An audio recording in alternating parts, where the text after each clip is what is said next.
पंढरपूर पासून अगदी जवळ पंढरपूर ते जुना कासेगाव रस्त्यावर लोटस स्कूल नजीक सागर डेव्हलपर्सच्या माध्यमातून आम्ही घेऊन आलो आहोत ओपन प्लॉटचा भव्य प्रकल्प शिवनगरी। शिवनगरी या ठिकाणी उपलब्ध आहेत अगदी 1 गुंठ्यापासूनचे प्लॉट। यामध्ये अंतर्गत 30 फुटी रस्ते, रस्त्याच्या दोन्ही बाजूला झाडे, पुरेशा प्रकाश व्यवस्थेसाठी स्ट्रीट लाईटची सोय, स्वतंत्र पाण्याचे नळ कनेक्शन, संपूर्ण प्लॉटिंग क्षेत्राला compound, children park, open space, walking track, open gym, तसेच वृद्धांना बसण्यासाठी बाकडे। तर मग सर्व सोयींनी युक्त जुना कासेगाव रस्त्यावरील शिवनगरी येथे प्लॉट बुकिंग साठी आजच संपर्क करा। साईटचा पत्ता लोटस स्कूल पाठीमागे जुना Kasegaon road Pandharpur. Mobile number 7218 743131 7218 171221।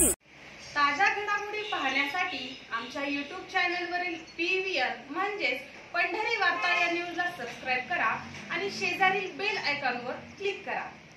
Ujani धरणातून सोडण्यात येणारा विसर्ग आज शुक्रवारी पहाटे 6 वाजता कमी करण्यात आला असून आता उजनी धरणातून 1,35,000 इतका विसर्ग सोडण्यात येत आहे। काल वाढलेल्या विसर्गानंतर गुरुवारी रात्री गोपाळपूर येथील दोन्ही पूल पाण्याखाली गेल्याने गोपाळपूरशी संपर्क तुटला होता, तर मंगळवेढ्याकडे जाणारी वाहतूक कासेगाव बायपास मार्फत वळवण्यात आली। आज शुक्रवारी सकाळी 11 वाजता पंढरपुरातून भीमा नदी 1,83,742 क्युसेकने म्हणजेच इशारा पातळीपेक्षा 2 मीटर जास्त प्रवाहित होत आहे।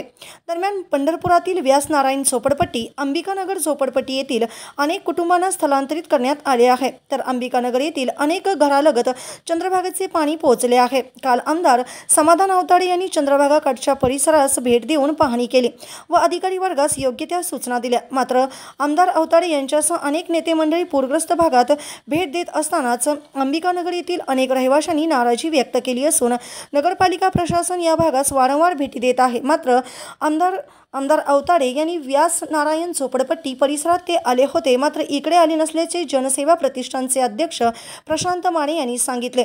तर या परिसरात नगरपालिका पात्रात झोपड्या असल्याचे सांगत प्रशासनाने त्यांचे सुयोग्य पुनर्वसन करावे अशी मागणी त्यांनी केली। प्रशांत माने, अंबिकानगर।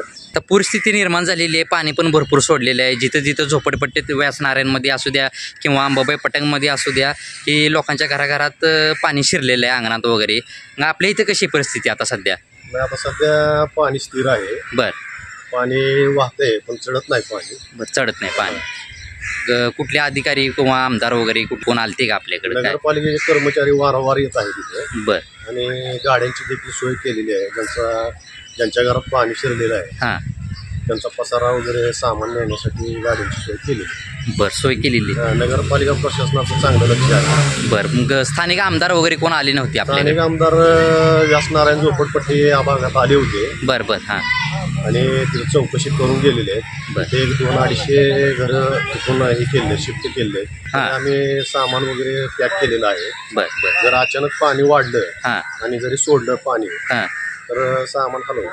बर, आणि ज्या टायमाला आता ही पूरस्थिती निर्माण होतीये, पाणी भरपूर येते, अंबाबाई पटांगणात पाणी शिरते, व्यास नारायण झोपडपट्टीमध्ये पाणी शिरते, की इथं येऊन ह्याचं सर्वे म्हणा किंवा लोकांची जी काही नुकसान होते त्याची काही भरपाई आपल्या शासनाकडनं काही मिळते का आपल्याला? याआधी ज्या वेळेस पूर आलेला आहे त्यावेळेस शासकीय कर्मचाऱ्यांनी सर्वे केलेले आहेत। बर, आणि थोडीफार मदत शासनाकडनं झालेली आहे कुटुंबाला। बर बरं, आपली काय विनंती आहे की बाबा शासनाला की आपल्याला हितनं जागा दुसरीकडे ह्यांना सुरक्षित जागा आपल्याला मिळावी। मग आपली काय विनंती आहे शासनाला की आपल्याला जागा मोबदला कुठेतरी मिळावी?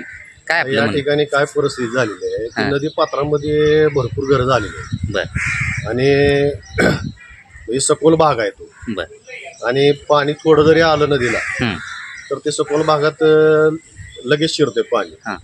त्यामुळं नदी पात्रातली तर घरं काढली पाहिजे। त्यांना नगरपालिकेची जागा ज्या ठिकाणी उपलब्ध आहे त्या ठिकाणी त्यांना जागा देण्यात यावी असं एक मला वाटतंय, म्हणून ती मी बोललो। पाणी भरपूर आले की ही परिस्थिती उद्भवतीच आणि नागरिकांचे हे प्रश्न वारंवार दर त्या वर्षी असतीलच। तर शासन काय दखल घेते काय आपण बघू।